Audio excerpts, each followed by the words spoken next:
musiman lainnya, yaitu persoalan tanggal peringatan kelahiran Yesus Kristus. Lukas 2 ayat 11. Hari ini telah lahir bagimu juru selamat, yaitu Yesus Kristus, Tuhan di kota Daud.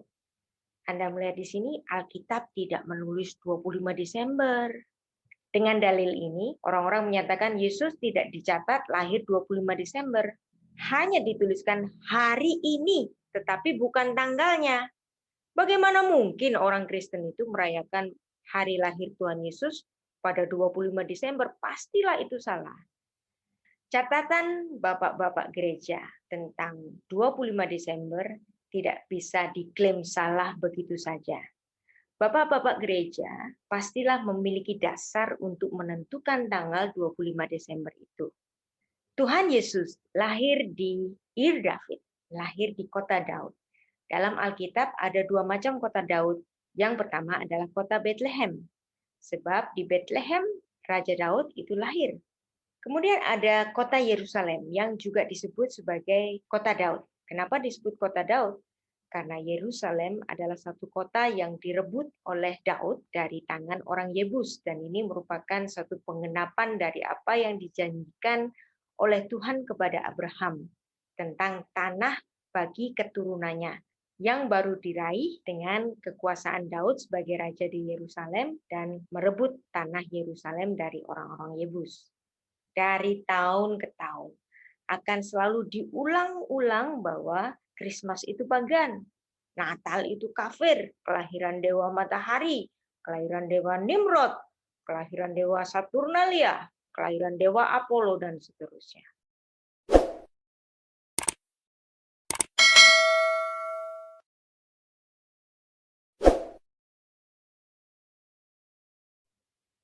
Jadi semuanya seragam lahir pada 25 Desember. Hal ini menunjukkan bahwa para anti Natal itu sendiri pun bingung yang mana yang ulang tahun 25 Desember. Mitra kah? Apollo kah? Saturnalia kah? Atau Dewa Matahari? Sol Invictus. Mereka sendiri bingung. Jadi mereka menggabungkan semua dewa-dewa itu pada seragam lahir 25 Desember. Padahal apa yang mereka tuduhkan itu tidak memiliki dasar sejarah. Setiap Desember ada gerakan anti Natal, bombardir propaganda anti Katolik. Mereka mencibir dengan begitu sombongnya bahwa tanggal 25 Desember adalah hari raya kafir. Mereka menuduh gereja purba memilih untuk mengkristenkan suatu perayaan dewa Romawi, dewa matahari. Menurut teori mereka itu, bahwa tanggal Natal baru ditetapkan pada abad keempat Masehi. Tuduhan ini ahistoris, cenderung asal bunyi. Ini berdasar dari fitnah seorang teolog Jerman, yaitu Paul Ernst Jablonski, yang lahir tahun 1693 sampai 1757. Tuduhan Natal sebagai hari raya kafir baru muncul pada abad 18 di bumi Eropa. Padahal catatan sejarah memiliki bukti-bukti awal tentang kelahiran Yesus Kristus jauh sebelum abad keempat Masehi. Ada catatan historis bapak-bapak gereja yang menjadi bukti. Kesimpulannya, tuduhan bahwa Natal berasal dari hari raya kafir adalah tidak benar. Fitnah dari teolog yang tidak paham sejarah ini diteruskan oleh beberapa kelompok Kristen hingga kini. Ada satu quote yang bagus sekali dari Martin Luther King Jr. In the end, we will remember not the words of our enemies, but the silence of our friend. Sebagai sahabat Anda, saya ingin meluruskan segala tuduhan-tuduhan, juga gugatan-gugatan dari kalangan teolog sendiri tentang 25 Desember. Tuduhan fitnah semacam ini sebenarnya tuduhan yang mengarah pada anti-Katolik. Dan tuduhan itu dibombardir terus-menerus setiap menjelang bulan Desember. Nah, orang-orang Kristen menghadapi bombardir tuduhan-tuduhan semacam ini, ada yang minder dan kemudian ikut-ikutan mengiyakan, termasuk para teolog. Tuduhan anti-Natal dan anti-Katolik dengan dasar Natal ditetapkan oleh Kaisar Konstantin pada tahun 325 pada Konsili Nikea. Natal ditetapkan oleh Paus Julius pada tahun 350 Masehi. Jadi semuanya mengarah kepada abad keempat. Menghadapi cibiran kalangan anti Natal, orang-orang Kristen minder, ikut mengiyakan bahwa Natal adalah hari raya pagan. Nah, ada juga tuduhan, Christmas itu nggak pernah dirayakan pada gereja purba, baru dirayakan secara besar-besaran pada abad keempat oleh Kaisar Romawi. Tuduhannya selalu mengarah ke Kaisar Romawi dan pagan. Kita harus melihat sejarah mengapa di Roma peringatan Natal secara lembaga Gereja Katolik Roma itu baru dirayakan pada abad keempat. Nah, Anda harus melihat sejarah gereja. Karena kekristenan tidak bisa lepas dari sejarah gereja. Mengapa sebelum abad keempat Natal tidak dirayakan di Roma? Kita harus melihat bahwa sejak abad pertama sampai menjelang abad keempat, orang Kristen itu dianiaya di Roma. Penganiayaan pertama di bawah Kaisar Nero tahun 54 sampai 68 Masehi, abad pertama. Rasul Petrus disalib terbalik, Rasul Paulus dipancung. Penganiayaan kedua di bawah pemerintahan Kaisar Domitian pada tahun 81 sampai 96 Masehi. Timotius dipukuli hingga mati. Penganiayaan ketiga di bawah Kaisar Trajan tahun 98 sampai 117 Masehi. Jadi abad pertama sampai menjelang abad kedua ada penganiayaan. Kemudian penganiayaan keempat di bawah Kaisar Marcus Aurelius Antonius tahun 162 sampai 180 Masehi. Justinus Martir dipancung. Penganiayaan kelima dimulai Kaisar Lucius Septimus Severus tahun 193 sampai 211 Masehi. Abad kedua pun orang Kristen di Roma dianiaya. Penganiayaan keenam di bawah Kaisar Marcus Claudius Pupienus Maximus tahun 164 sampai 238 Masehi. Hippolytus diikatkan pada kuda liar lalu diseret sepanjang jalan sampai ia mati. Penganiayaan ketujuh di bawah Kaisar Decius tahun 249 sampai 251.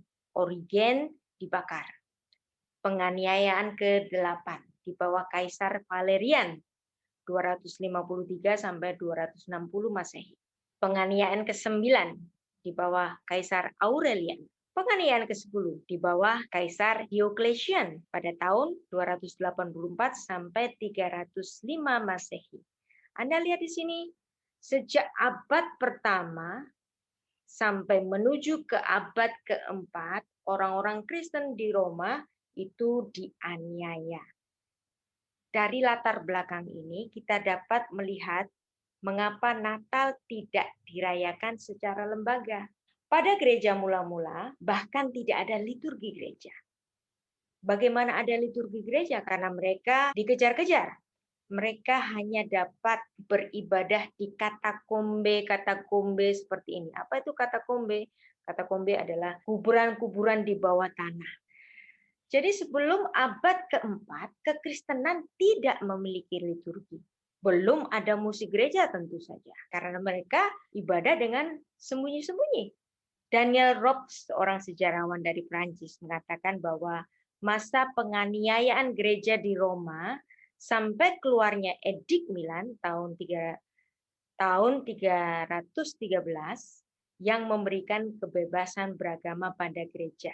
Sebelum Edik Milan, gereja di Roma telah merayakan Natal secara sembunyi-sembunyi di katakombe, makam bawah tanah yang ada di Kekaisaran Romawi.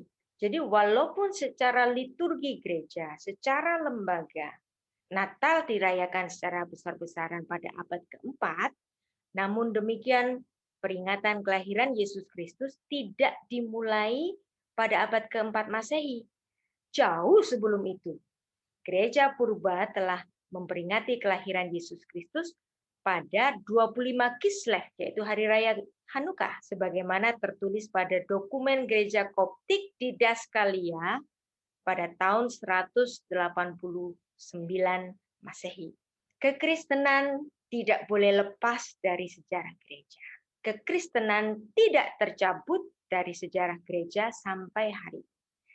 Ada sumber historis gereja purba bahwa Natal 25 Desember atau Natal pada tanggal 6 atau 7 Januari kalender Julian adalah Hanukkah 25 Kislev kalender Yahudi.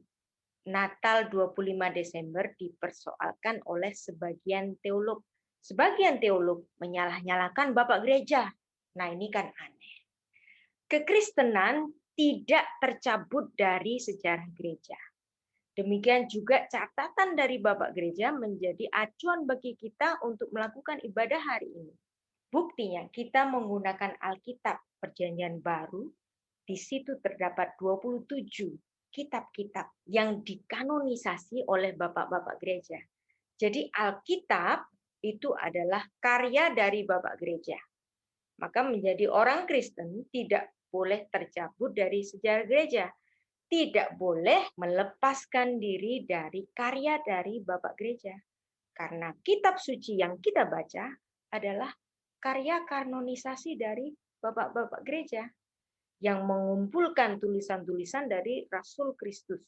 Memilah-milah yang mana yang benar, yang mana yang tidak benar. Ada banyak sekali Injil-Injil apokrifa atau Injil-Injil dari nama-nama palsu yang beredar. Perjanjian Baru kita percaya sebagai kumpulan dari firman Tuhan. Dan yang mengumpulkannya ini adalah Bapak-Bapak Gereja. Maka kita tidak dapat melepaskan diri dari Bapak Gereja. Karya mereka berlaku hingga sekarang. Termasuk doktrin Trinitas, termasuk kanonisasi Alkitab, termasuk disimpannya naskah-naskah bahasa asli Alkitab. Maka kita harus menghormati karya dari Bapak-Bapak Gereja dan menghormati gereja-gereja yang menjadi saudara tua dari kita, yaitu Katolik Roma dan Ortodoks. Karena kekristenan tidak tercabut dari sejarah gereja. Alkitab bukan sekedar buku iman. Alkitab itu sekaligus catatan sejarah. Mulai dari Adam, Abraham, Yesus Kristus, dan berdirinya gereja, itu semua adalah sejarah. Maka Alkitab bukan sekedar buku iman. Terlebih dari itu, Alkitab adalah catatan sejarah. Apapun yang ada di Alkitab kita adalah catatan sejarah. Kelahiran Yesus Kristus adalah catatan sejarah. Silsilah Yesus Kristus adalah catatan sejarah. Kematian Yesus Kristus adalah catatan sejarah. Eksistensi gereja adalah catatan sejarah. Dan kita berhutang banyak dengan para bapak gereja.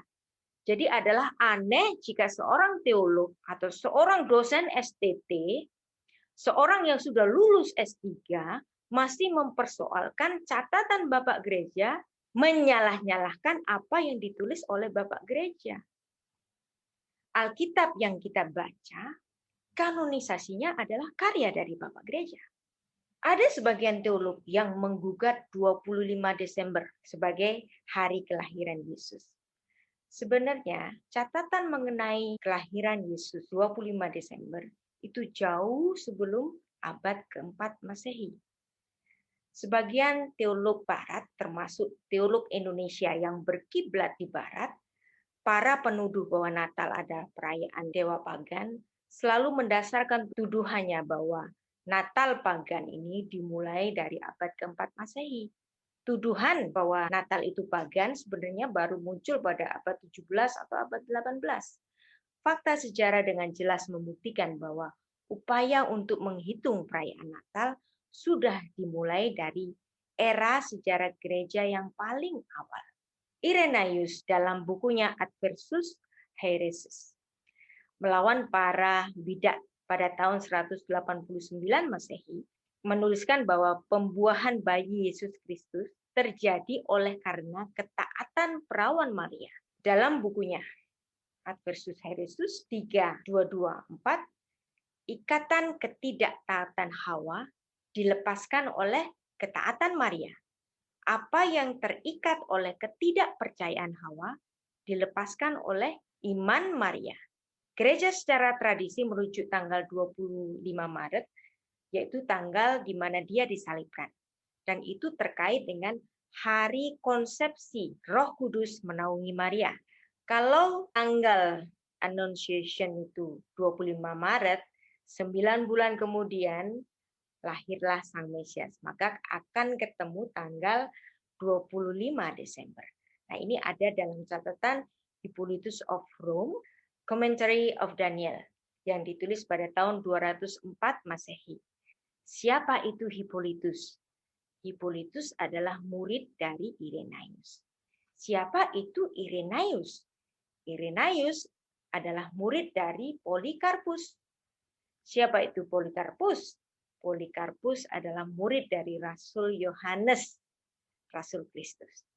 Nah, jadi catatan Hippolytus mengenai 25 Desember yang berkaitan dengan hari konsepsi 25 Maret sudah dicatat pada sejak awal abad kedua. Sebelum itu, ada catatan sejarah yang disimpan dalam dokumen gereja bahasa Latin di Centuriators Magdeburg. Bapak Gereja Theophilus menetapkan peringatan kelahiran Tuhan Yesus itu pada hari apapun pada tanggal 25 Desember. Dan ini menjadi identifikasi yang paling awal tentang tanggal 25 Desember. Theophilus adalah uskup di Kaisaria. Di mana itu Kaisaria? Kaisaria adalah Israel sebelah utara. Jadi pada tahun 160 Masehi, hari Natal 25 Desember sudah dirayakan di tanah Israel. Dari apa yang kita bahas ini, kita sudah mendapatkan dua catatan dari Bapak Gereja. Yang pertama, dari Hippolytus yang mengaitkan 25 Maret dengan 25 Desember. Dan kemudian yang kedua adalah Theophilus dari Kaisarea yang merayakan 25 Desember sebagai hari kelahiran Kristus pada tahun 160 Masehi. Dan kita masih akan mempelajari banyak sekali bukti-bukti tentang 25 Desember sebagai hari kelahiran Kristus. Mari kita membaca bukti sejarah yang dikutip oleh Hospinian, menyatakan Bapak Gereja Theophilus, Uskup Kaisarea di Palestina, yang hidup pada masa pemerintahan Kaisar Commodus, mungkin adalah orang yang pertama yang secara eksplisit memberikan pernyataan mengenai Natal tahun 160 Masehi. Kita harus merayakan hari kelahiran Tuhan kita pada tanggal 25 Desember yang akan berlangsung pada hari apapun. Selanjutnya kita akan membaca tulisan dari Julius Africanus dalam Chronographia. Bisa dibaca dalam Oxford Dictionary of Late Antiquity, first edition. Pada halaman 340, Julius Africanus di sini memberikan informasi mengenai tanggal 25 Maret yang dikaitkan dengan inkarnasi. Jadi inilah hari konsepsi. Julius Africanus, walau ia tidak bicara mengenai adanya perayaan Natal, ia secara implisit menyatakan bahwa 25 Desember sebagai tanggal kelahiran Kristus. Dalam halaman 340 tadi, ia mengatakan bahwa dunia diciptakan pada tanggal 25 Maret berdasarkan kronologi Yahudi dan sejarah Kristen perdana. Ia menyatakan bahwa tanggal 25 Maret ini Sang Firman Allah menjelma menjadi manusia, inkarnasi. Masa konsepsi. Hal ini membuat sens simbolik yang sempurna karena pada saat penjelmaan ini, penciptaan yang baru dimulai.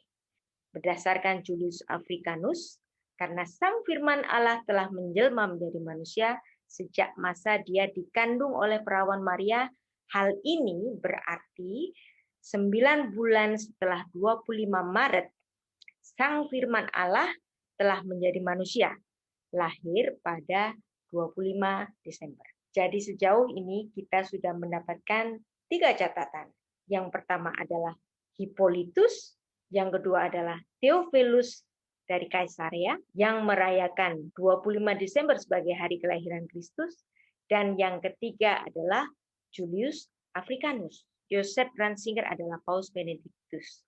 Dalam karyanya yang berjudul Theology of the Liturgy, berdasarkan catatan dari bapak-bapak gereja tadi, bahwa tanggal 25 Maret adalah hari creation, hari penciptaan. Yang kedua adalah hari Annunciation. Yang ketiga adalah hari Kalvari. Pada tanggal yang sama. Catatan Joseph Ratzinger ini bukan tanpa bukti. Joseph Ratzinger adalah seorang historian. Dia seorang profesor. Dia sangat paham sejarah. Dia mempelajari tulisan-tulisan dari Bapak Gereja yang bukan hanya satu orang, tetapi banyak sekali yang merujuk bahwa 25 Desember adalah hari kelahiran Kristus. Natal 25 Desember dipersoalkan. Pendapat yang juga beredar di Indonesia ini bahwa Natal diadopsi dari perayaan pagan baru muncul pada abad 17 dari kalangan Puritan, Presbyterian, dan kemudian diteruskan pada abad 18 yang mulanya dari tuduhan Paul Ernest Jablonski bahwa Natal adalah kelahiran dari Sol Invictus. Natal adalah kelahiran dari Dewa Matahari tak terkalahkan. Natal 25 Desember sangat banyak difitnah dengan mitos-mitos. Saturnalia Romawi, Solus Invicti Romawi, Dewa Mitra Persia, dikaitkan sama-sama lahir 25 Desember. Bahkan ada yang masih menambah-nambahkan. Misalnya Nimrod juga lahir 25 Desember, Apollo juga lahir 25 Desember.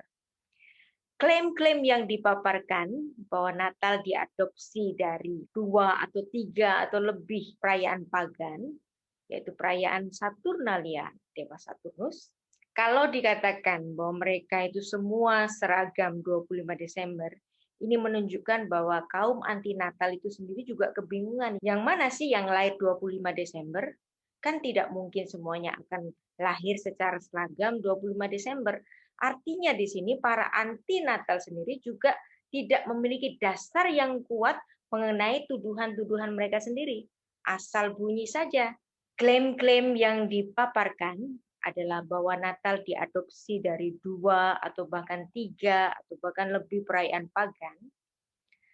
Perayaan Saturnalia untuk menyembah Dewa Saturnus dan Dis Natalis Solis Invicti, yaitu kelahiran Dewa Matahari yang tak terkalahkan. Banyak mitos beredar dan banyak fitnah beredar bahwa Saturnalia dirayakan pada tanggal 25 Desember. Sehingga orang-orang menganggap Natal diadopsi dari perayaan Saturnalia ini. Karena tanggalnya sama. Tetapi tidak seperti itu faktanya. Perayaan Saturnalia adalah perayaan Romawi kuno untuk penyembahan terhadap Dewa Saturnus. Pada permulaan bulan Desember, para petani sudah harus menyelesaikan segala aktivitas pertanian musim gugurnya.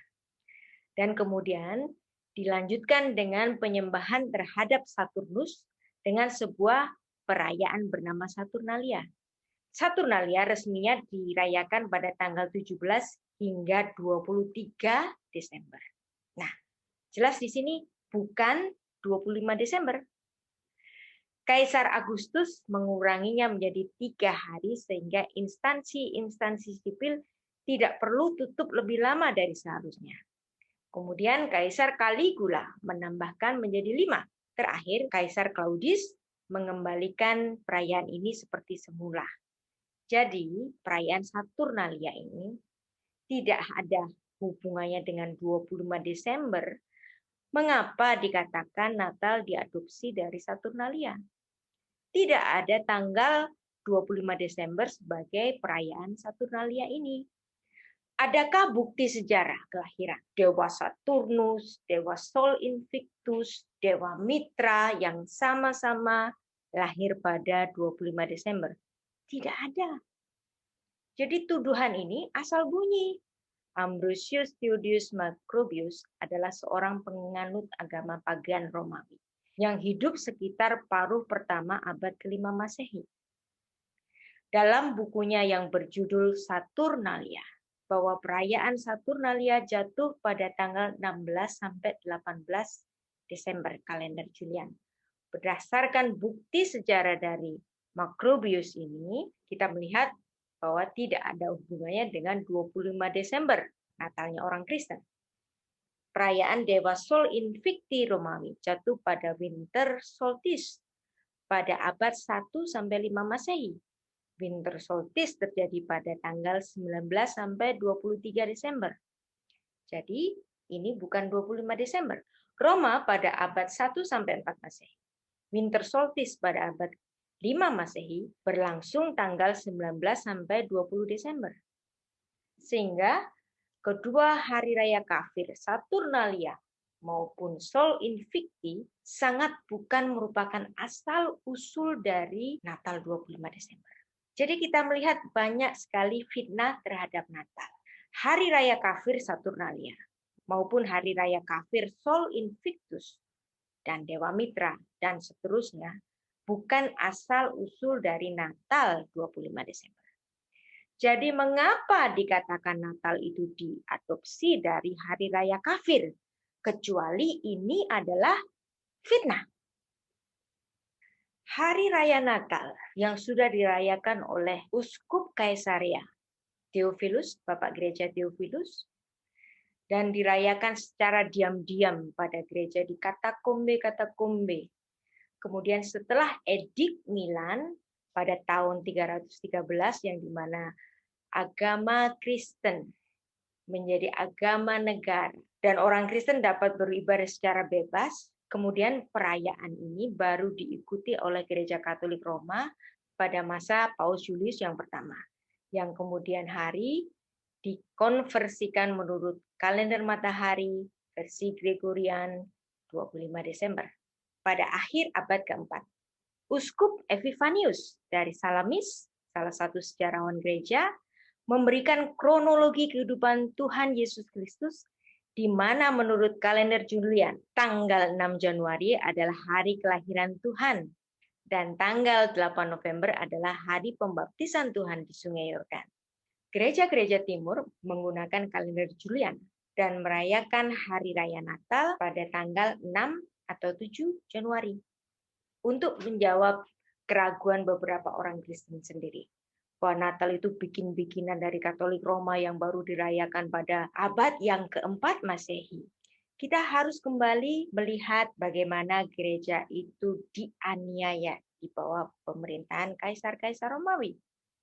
Bahwa sejak abad yang pertama sampai menjelang abad yang keempat, orang-orang Kristen di Roma dianiaya. Sehingga perayaan secara liturgi gerejawi tentu saja kemudian dirayakan setelah Edik Milan.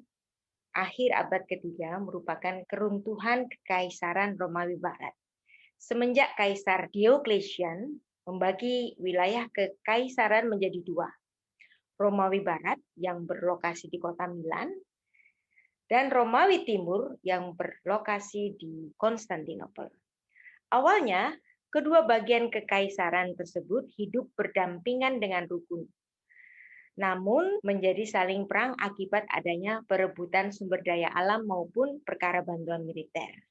Seiring berkembangnya masalah terkait dua bagian kekaisaran tersebut, terjadi pula konflik antara Kekaisaran Timur yang berbahasa Yunani dan Kekaisaran Barat yang berbahasa Romawi, terkait dengan ketidakseimbangan kekayaan, di mana wilayah Romawi Timur hidup lebih makmur dibanding dengan orang-orang di Romawi Barat. Keadaan itu pula yang mendorong suku barbar dari Jerman menginvasi Romawi Barat yang menyebabkan keruntuhan kekaisaran selamanya. Di tahun 410, Alaric, Raja Visigoth, berhasil menguasai wilayah Kekaisaran Romawi Barat. Selama beberapa tahun selanjutnya, kekaisaran ini berada di bawah kekuasaan bangsa Goth, sehingga pada tahun 455, kota abadi ini kembali diserang oleh kelompok Vandal, yang juga berasal dari Jerman Timur. Kemudian pada tahun 476, pemimpin Jerman Odoacer melakukan aksi pembantaian dan berhasil melengsarkan Kaisar Romulus Augustulus. Tahun itu kemudian disebut-sebut sebagai tahun runtuhnya Kekaisaran Romawi Barat. Sekarang kita mencoba memahami apa itu Edik Milan. Edik Milan adalah suatu keputusan yang dikeluarkan oleh Kaisar Konstantinus Agung pada tahun 313 Masehi. Dalam keputusan ini, Kaisar memberikan kebebasan kepada rakyatnya dalam beragama dan beribadah. Umat Kristen yang pada awalnya selalu dianiaya dan terdiskriminasi, mereka memperoleh haknya untuk berkembang dan diakui, bahkan nantinya pada tahun 380 Masehi menjadi agama resmi Kristen Ortodoks yang merupakan keputusan penerus dari Konstantinus, yaitu Kaisar Theodosius. Kristen menjadi lembaga gereja dan berkembang dengan pesat, baik dalam lembaga maupun dalam praktek keagamaan dan fasilitasnya. Pembangunan gereja terjadi secara megah dan besar-besaran. Struktur peribadatan mendapatkan bentuk yang lebih meriah karena ada unsur-unsur upacara kekaisaran yang dimasukkan dalam liturgi gereja. Para pejabat gereja mendapatkan jaminan sosial dari kaisar. Dalam tradisi Kristen, Edik Milan ini dikenal memiliki sumbangan yang besar terhadap sejarah kekristenan, dimanapun orang-orang Kristen diperbolehkan hidup di wilayah kerajaan Romawi. Dan kita masih membaca catatan dari sejarah gereja, bapak-bapak gereja yang merayakan 25 Desember sebagai hari kelahiran Kristus, yaitu Saint Gregorius dari Nazianzus, bapak gereja dan uskup, tinggal di daerah Seleukia di Isauria atau yang sekarang jadi wilayah dari Turki. Ia merayakan Natal untuk pertama kalinya di Konstantinopel pada tanggal 25 Desember tahun 379.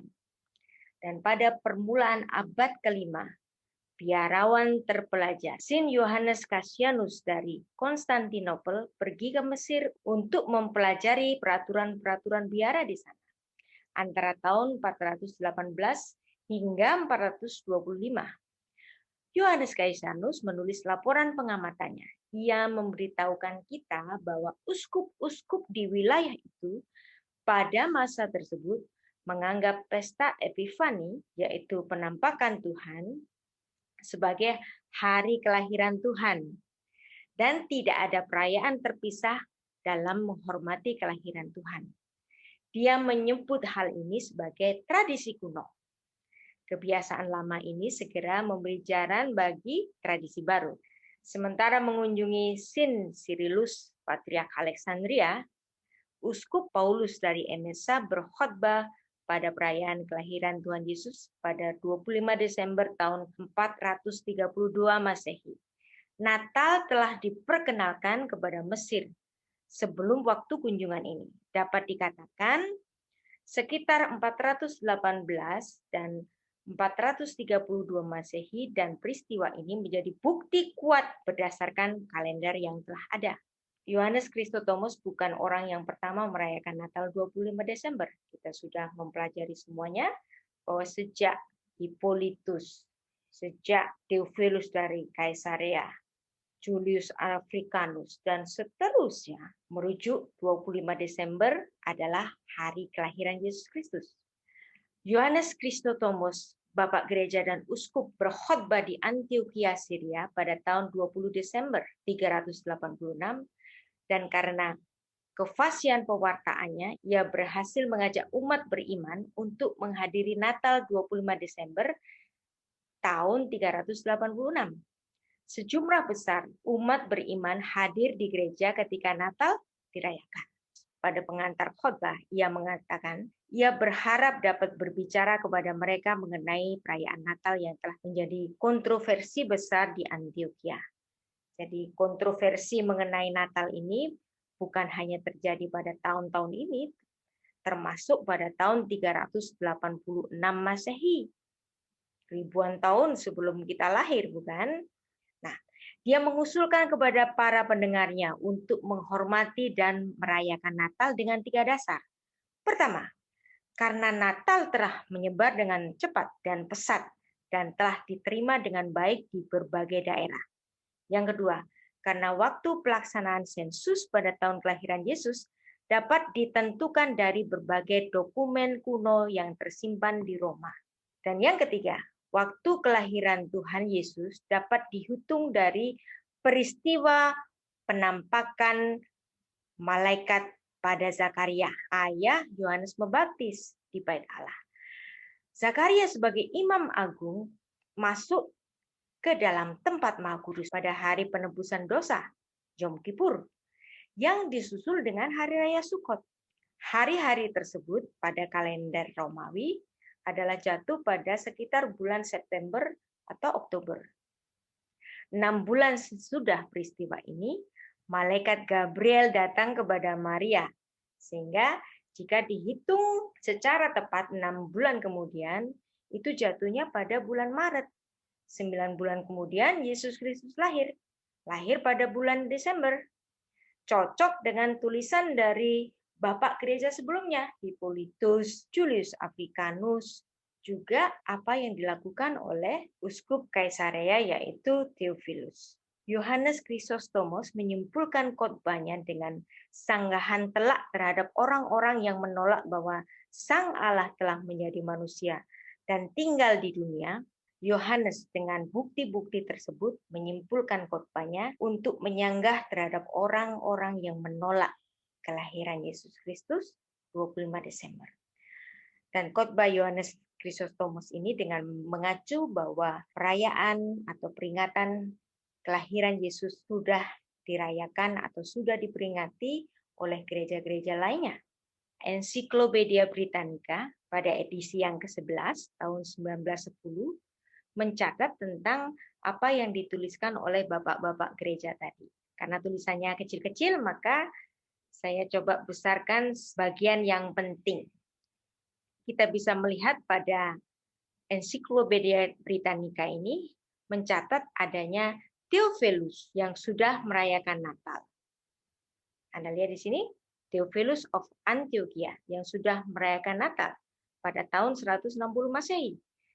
Ada nama Theophilus, seperti yang sudah kita pelajari tadi. Ensiklopedia Britannica ini juga mencatat catatan dari Hippolytus. Catatan Hippolytus itu mengacu pada 25 Maret yang kemudian dapat dihitung 9 bulan setelahnya mengacu pada 25 Desember. Ini ada dalam catatan Ensiklopedia Britannica pada edisi yang ke-11 tahun 1910. Tapi naskah ini menjadi berbeda dengan ensiklopedia pada zaman sekarang yang menyisipkan adanya polemik Natal. Nah, kalau Anda membuka website Ensiklopedia Britannica sekarang, memasukkan ide mengenai polemik 25 Desember. Termasuk polemik mengenai Christmas itu pagan. Jadi ada perubahan catatan yang bisa kita lihat di sini. Antara catatan pada edisi ke-11 tahun 1910 dengan catatan Ensiklopedia Britannica pada zaman sekarang yang sudah memasukkan ide-ide pagan dan keterangan-keterangan terhadap Natal itu yang tidak terjadi pada Yang belum subscribe, tolong subscribe ya. Terima kasih.